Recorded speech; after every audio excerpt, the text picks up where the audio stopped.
그러면 본격적으로 오늘 이재명 대통령의 정책 공약에 대해서 좀 살펴볼 텐데요. 그중에 또 한 가지 정책 공약, 세 가지 비전 중에 첫 번째가 경제 성장을 위한 비전이었거든요. 여기엔 어떤 내용이 담겼습니까?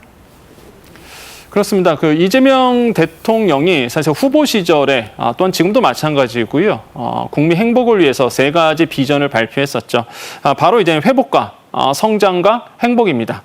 이 중에서 이제는 경제 성장에 대해서 이제 강한 드라이브를 지금 걸고 있는데 민생 위기를 극복을 해야 됩니다. 그런 다음에 이제는 혁신을 통한 경제 대도약을 사실상 이뤄내야 되는 이제 숙제를 안고 있죠. 그 중에서 이제 경제 성장을 위해서 다양한 비전을 제시하고 있는데 5가지를 지금 이제 이야기를 하고 있습니다. 첫 번째로 바로 AI를 통한 대도약을 이제 얘기하고 있는데요. 지금 이제 보시면 아시겠지만 이재명 정부의 경제 성장 비전 첫 번째 AI 신사업입니다. 바로 AI, 바이오, 에너지 등 이런 신사업을 통해서 집중 육성해서 경제를 이바지하겠다라는 부분. 두 번째로는 성장 기반 구축입니다. 그래서 새로운 성장 기반을 마련해서 사실상 지금의 이재명 정부뿐만 아니라 그 이후에 대한민국이 더더욱 고도 성장을 할 수 있도록 그 기반을 마련하겠다. 세 번째로는 공정 경제입니다. 지금 뭐 플랫폼 기업가의 문제도 있고요. 사실상 지금 많이 뭐 상법 개정도 이제 조만간 들어가겠지만은 이런 공정 경쟁도 우리 경제도 우리 사회에 지금 필요한 부분이라 보시면 되겠고 지금 가장 또 심각한 부분이 지역 균형 발전이거든요. 지금 양극화가 너무 심화되고 있는 상황에서 지역을 균형 있게 어떻게 하면 발전시킬 수 있는지 그래서 대한민국의 청사진 이게 정말 중요한 부분인데 이 부분에 대해서 또 강조를 했고요. 마지막으로 미래 세대를 위한 기후 위기 대응도 이야기를 했습니다.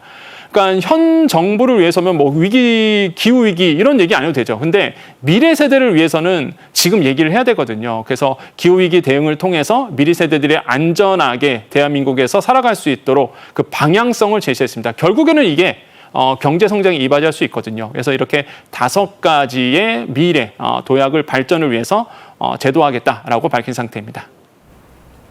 설명해 주신 이 5가지 분야를 중심으로 오늘 살펴보려고 하는데요. 일단 첫 번째는 AI 신산업입니다. AI라고 하면 이제 정말 앞으로 4차 산업혁명 그 이상을 이끌 새로운 혁명의 도약이 될 그런 산업인데요. 우리나라뿐만이 아니고 정말 많은 국가들이 AI 생태계 전환을 위해 힘쓰고 있는데 우리는 약간 후발주자입니다. 지금까지는 인공지능 대전환을 위한 대책 어떤 것들이 있을까요? 항상 시장에서 강조했던 것이 사실상 우리나라의 저출산 문제, 그다음에 고령화 사회거든요. 그럼 결국엔 생산성이 떨어지게 됩니다.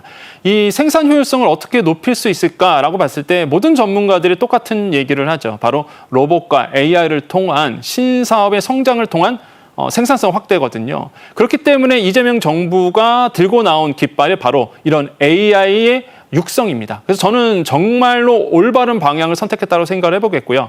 이런 AI 산업을 통해서 우리나라가 부족했던 생산성 확보를 할 수 있는 그 길이 열린다는 점에서 분명한 명확한 비전을 제시했다고 평가를 해봅니다. 그래서 인공지능 대전환으로 해서 혁신 생태계를 구축하겠다라고 이제는 공약을 했는데요. 인공지능 활용을 통해서 선도 사업을 이제 추진하도록 했습니다. 이제는 공약이 아니라 이제는 현 정부에서 추진해야 될 역점 사업이 되었고요. 또한 인공지능 생태계의 핵심 기술 기반을 또 확보하기로 했습니다. 여기서 보면은 차세대 AI 반도체 개발 지원하고요. 무엇보다 거대 언어 모델 그 기반이라든지 아니면 소규모 언어 기반의 이런 어떤 LLM이라든지 SMN을 개발하겠다라는 부분 이런 것들도 이제 눈에 띈다 보시면 되겠고 또 한 가지 이제는 많은 분들이 이제 뉴스를 통해서 아셨을 텐데 IoT 기반의 신사업 성장 수요를 만들겠다고 얘기하는데요. 이거는 AI가 그다음에 IoT 그냥 사물 인터넷의 합성어 라고 보시면 됩니다. 이런 IoT 데이터 기반의 수집 능력과 그다음에 AI의 문제 해결 능력 이런 것을 이제는 합쳐서 새로운 어떤 신기술을 만들어 가겠다라는 것, 우리 일상을 바꾸겠다라는 비전을 이번에 제시를 했고요. 그러다 보면 자연스럽게 여기서 나오는 것이 공공 클라우드를 이제 예산 써서 만들고 이거를 자연스럽게 이제 민간 클라우드로 넘어가는 방식으로 진행하겠다는 거죠. 그래서 여기서 나왔던 것이 그거예요. 국가 주도로 일단 GPU, 그러니까 엔비디아의 GPU를 좋은 GPU를 사와서 클라우드를 만들고 여기에서 이거를 이제 민간 쪽으로 넘기겠다라는 부분 이런 것도 굉장히 눈에 띈다라고 생각을 해봅니다. 일단 글로벌 AI 협력 체계를 구축을 하고요. AI 3강에 들기 위해서 정부 주도로 들어간다는 부분 저는 굉장히 환영할 만하다라고 평가를 해봅니다.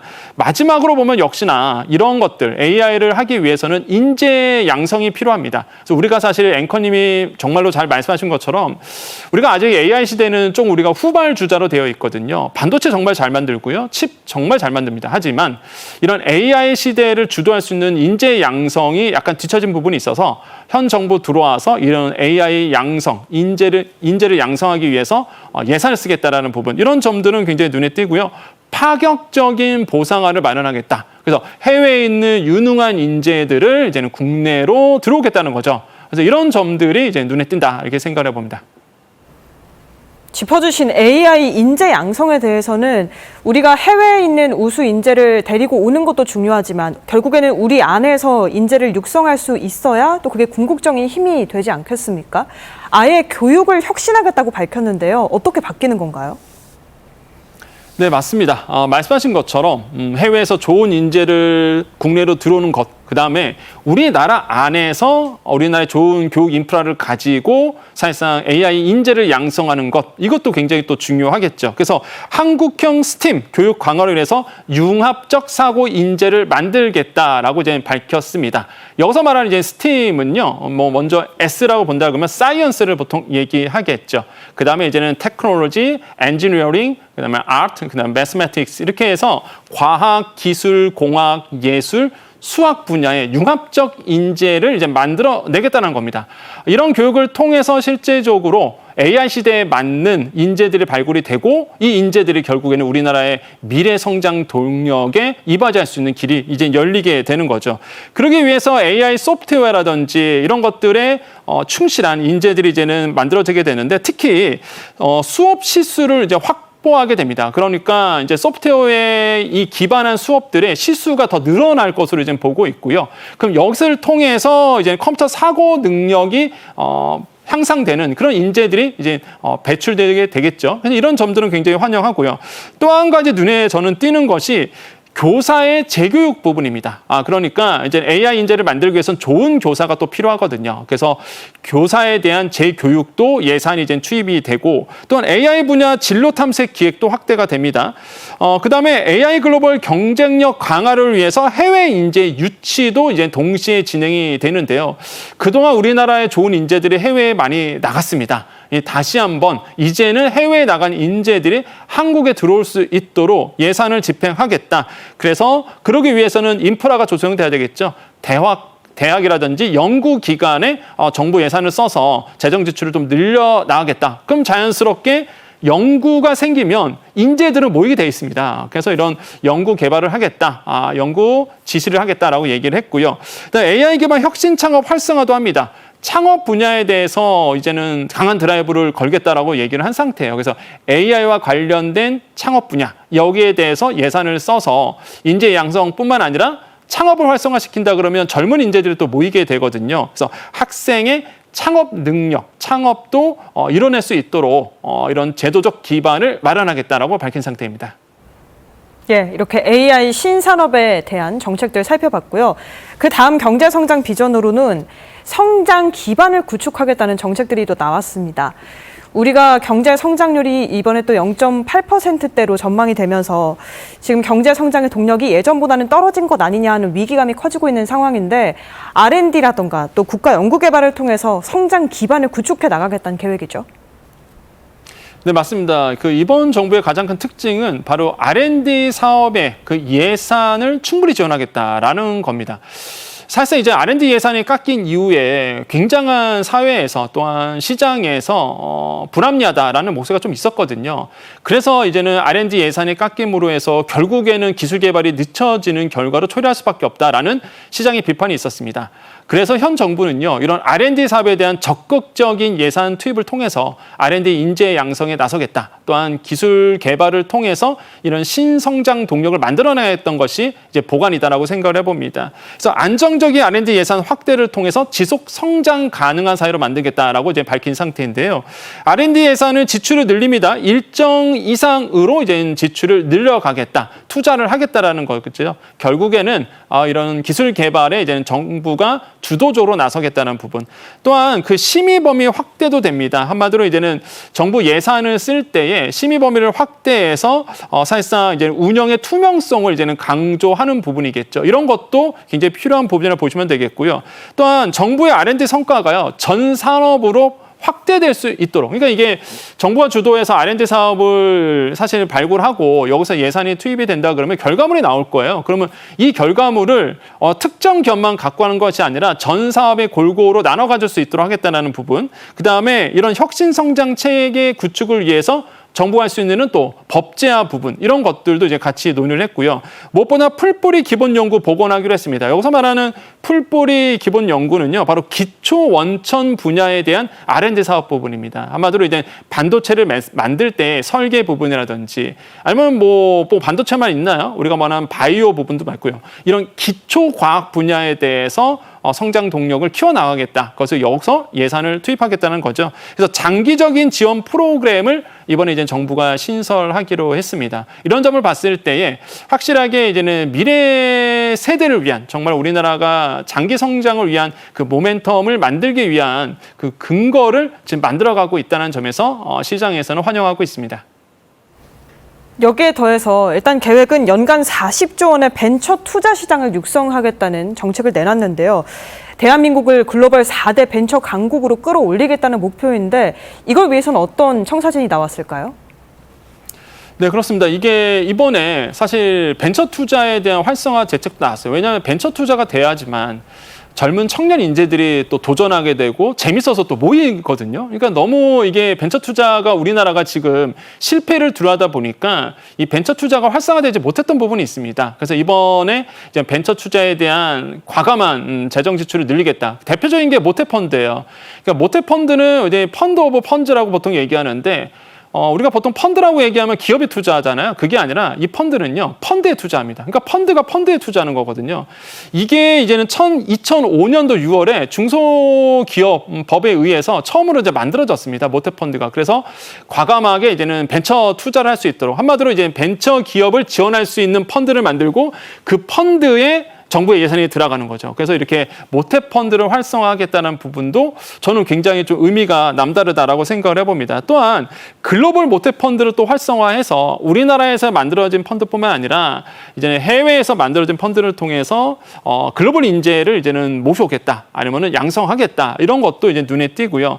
또 퇴직연금에 대한 벤처 투자 허용 부분도 있습니다. 요거는 이제는 좀 현실화될지 조금 보셔야 되겠지만은, 이제 퇴직연금은 좀 안정성이 있다 보니까 사실 이런 위험 자산에 대한 조금 투자 흐름은 있었지 않았거든요. 그래서 이거를 이제는 좀 허용해 주겠다라는 부분이에요. 그래서 그렇게 된다 그러면 이런 뭐 말 그대로 벤처 투자 펀드에 대해서도 더 활성화가 이루어질 수 있고, 이런 연금 자본 자체가 들어오게 된다 그러면 그 시장성이 또 커지게 됩니다. 이런 것도 이제 눈에 띄고요. 또한 영재금도 여기에 이제 투자할 수 있도록 길을 마련하겠다, 유도 방안을 마련하겠다라고 이제 밝힌 상태고요.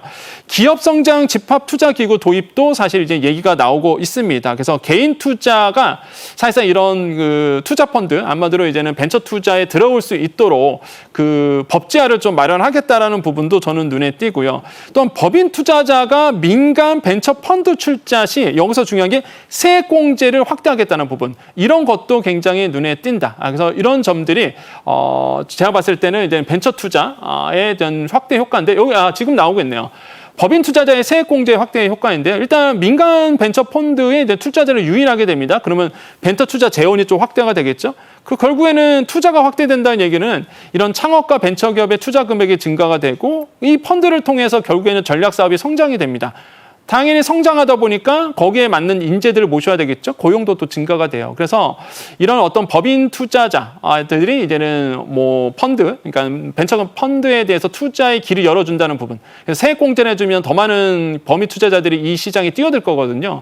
그래서 이런 부분들이 굉장히 좀 의미가 있다고 생각을 해봅니다. 그래서 이렇게 이제는 다양한 방법으로 해서 창업, 그다음에 벤처 기업을 살리기 위한 적극적인 어떤 방안들이 마련되고 있습니다.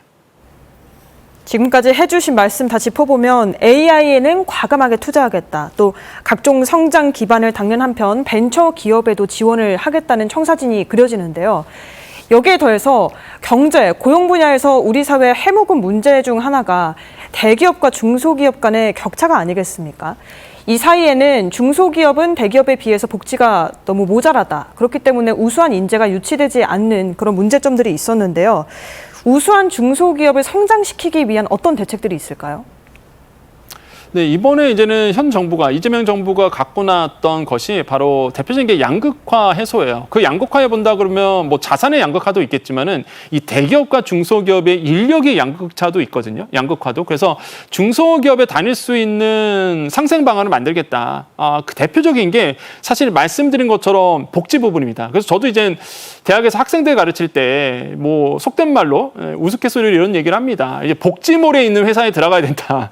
그래서 복지몰이라는 거는 어느 정도 규모가 있는 회사만 이런 복지몰을 운영하거든요. 대기업들 같은 경우에는 복지 포인트를 주잖아요. 이거 가지고 물건도 사고 뭐 생필품도 사고 이러는데 중소기업은 이런 게 없단 말이에요. 그러다 보니까 많은 인재들이 중소기업, 강소기업에 들어가지 않고 자꾸 대기업 쪽으로 이동하는 모습이 있는데 현실을 굉장히 잘 뚫었습니다. 그래서 야, 중소기업도 이런 어떤 대기업 수준의 복지 혜택을 줄 수 있도록 복지몰도 운영할 수 있는 길도 만들어주고 마일리지 혜택도 강화하고 그러니까 이런 점들을 꿰뚫어 봐서 이런 내용들을 또 담아냈어요. 그래서 저는 이거 현실을 되게 잘 파악했다라는 생각이 이제 많이 들었고 중소기업 노동자에 대한 또한 주택 공급도 활성화됩니다. 그래서 이거는 중소기업 다니시는 청년들이 안정적으로 사실상 중소기업에 다닐 수 있도록 중소기업 그 회사 근처에 안정적인 주택을 마련할 수 있는 뭐 펀드라든지 아니면은 세액공제라든지 특별 공급을 이뤄내겠다라는 부분도 담겨 있고요.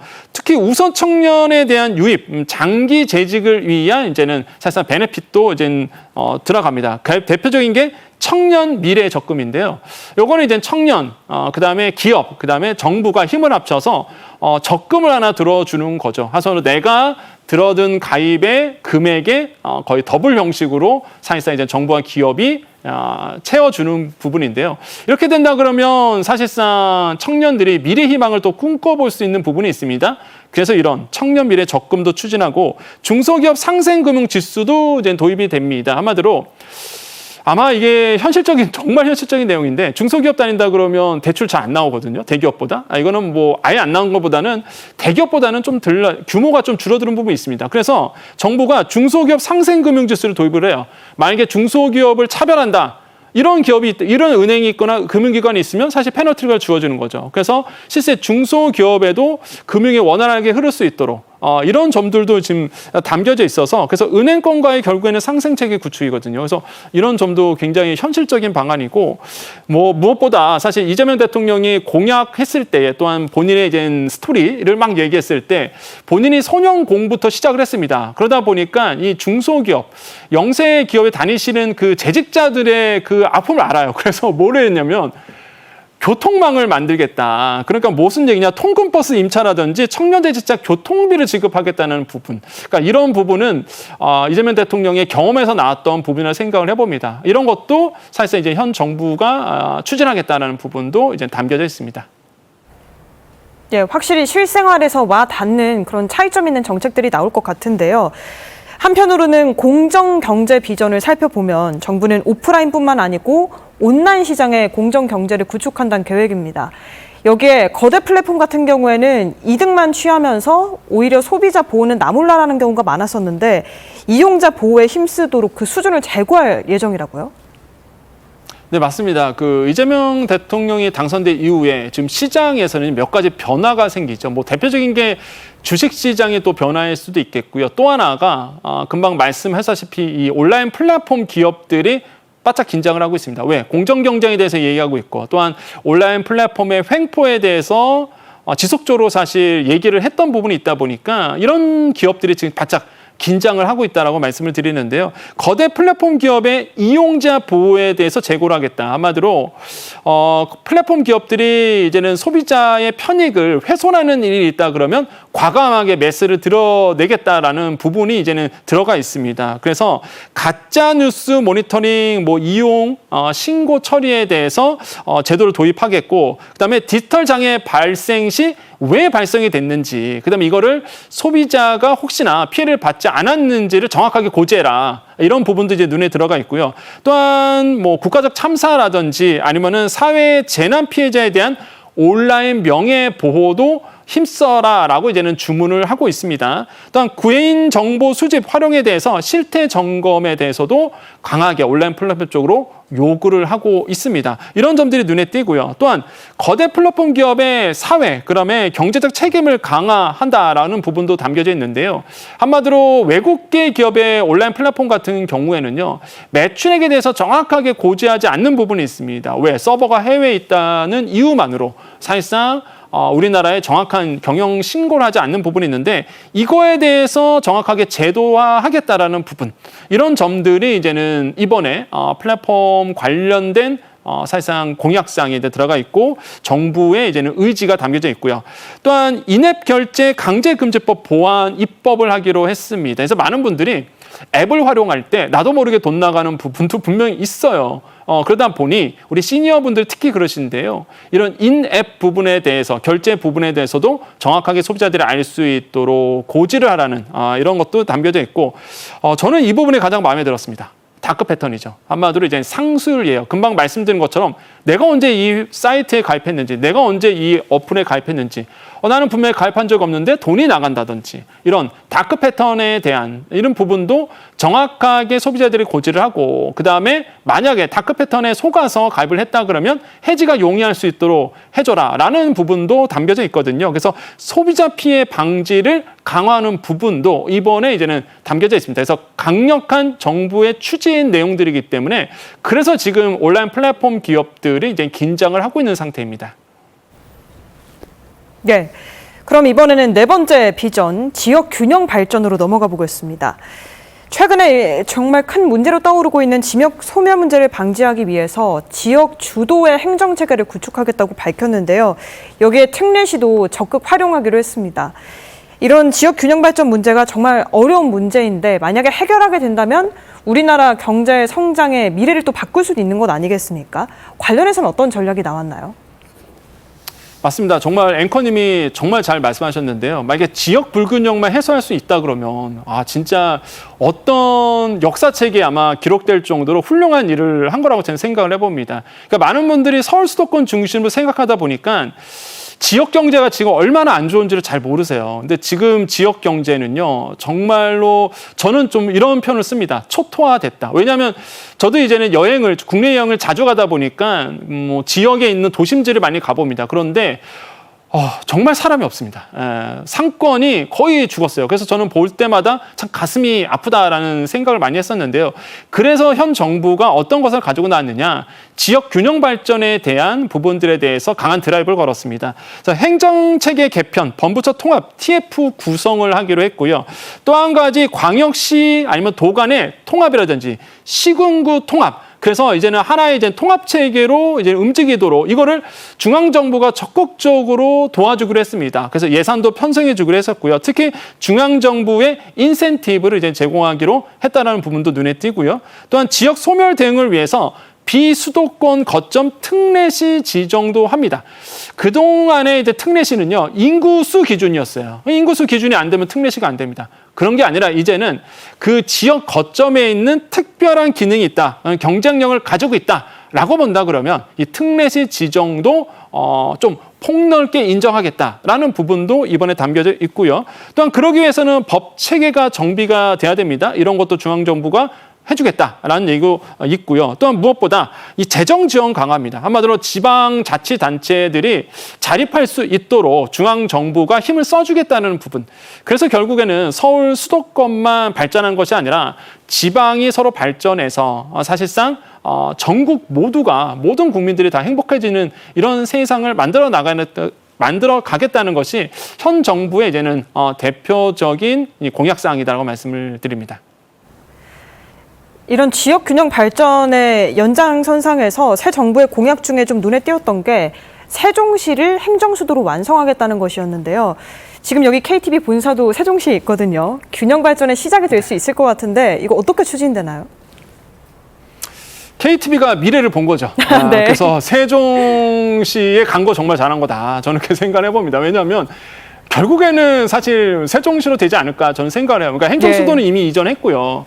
그렇게 된다 그러면 이제는 인프라가 이동할 시대거든요. 그럼 대표적인 인프라가 뭐 있냐? 입법기관이죠. 그래서 세종 이제 의사당, 그다음에 이제는 대통령 세종 집무실. 이번에 이제 임기 내에 이전하기로 했습니다. 이거는 또 공약상에 담았기 때문에 그래서 임기 내에 이전이 아니라 건립하기로 했거든요. 그래서 이 부분이 제가 봤을 때는 현실화될 가능성이 굉장히 크다 이렇게 말씀을 드리겠고 또 한 가지 가장 큰 부분이 저는 그거라고 보여집니다. 정주 여건이에요. 그다음에 교육 인프라입니다. 제 주위에 공무원 분들도 많이 지금 세종시에 살고 계시는데 얘기가 정말 살기 좋다 이런 얘기 많이 하세요. 근데 다만 이제 교육 부분 때문에 조금 고민하신 분들이 계시거든요. 그래서 이런 교육 여건에 대한 교육 인프라에 대한 확충 이런 것들은 분명히 필요해 보입니다. 그래서 현 정부가 얘기하는 거예요. 그러면 세종시에 대해서 정주 여건 무엇보다 교육 인프라에 대해서 과감한 또 투자를 하겠다라는 부분도 이번에 이제 눈에 들어왔고 그다음에 이제 광역급행 철도역 고밀 개발도 이제는 이번에 좀 같이 밝혔습니다.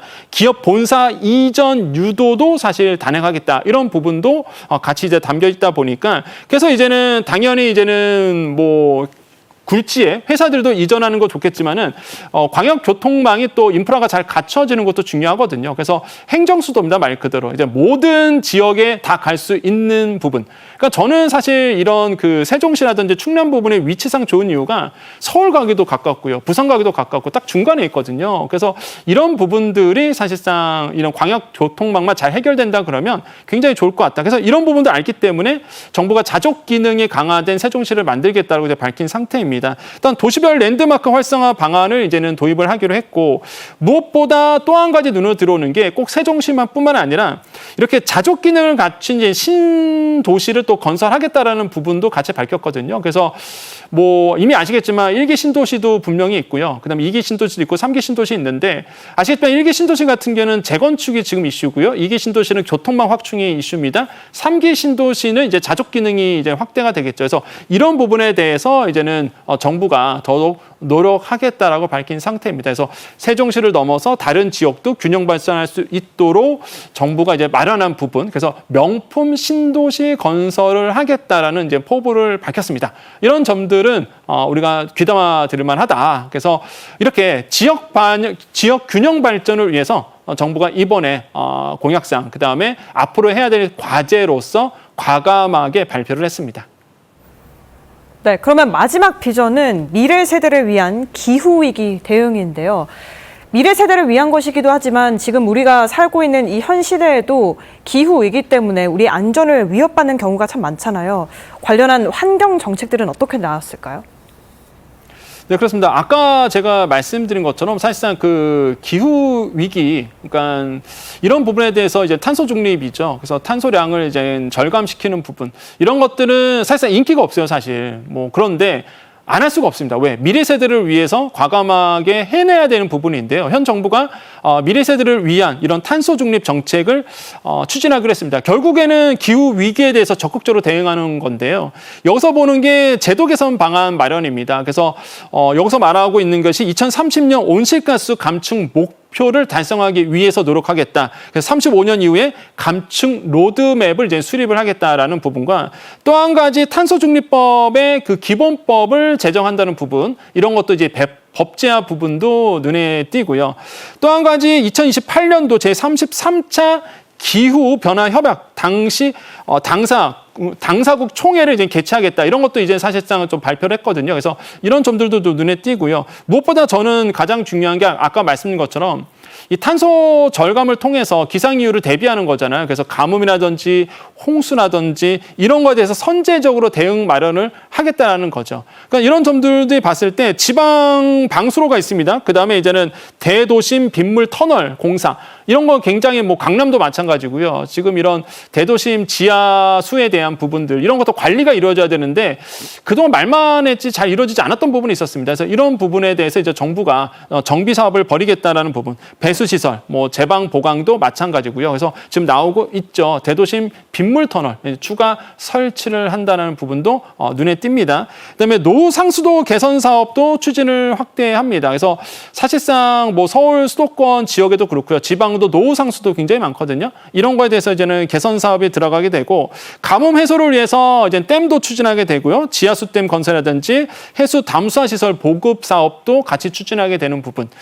그래서 이런 기후 위기에 대응하고자 정부가 노력하고 있고 이번에 이제 이재명 대통령이 강조를 했습니다. 이런 기후 위기 때문에 가뭄이나 홍수가 많이 일어나고 있고요. 특히 이번에 이제는 장마가 곧 돌아오게 될 텐데 이런 어떤 민간 희생이 이뤄지지 않도록 사실은 많은 국민들이 피해를 받지 않도록 당부를 했거든요. 이런 점들을 봤을 때 확실하게 현 정부가 지금 생각하고 있는 것이 이런 미래 세대를 위한 기상 이후에 대한 대비, 그다음에 그 중심에 탄소 중립 이 부분이 이제 가장 큰 정책적 핵심으로 자리 잡을 것으로 시장에선 내다보고 있습니다.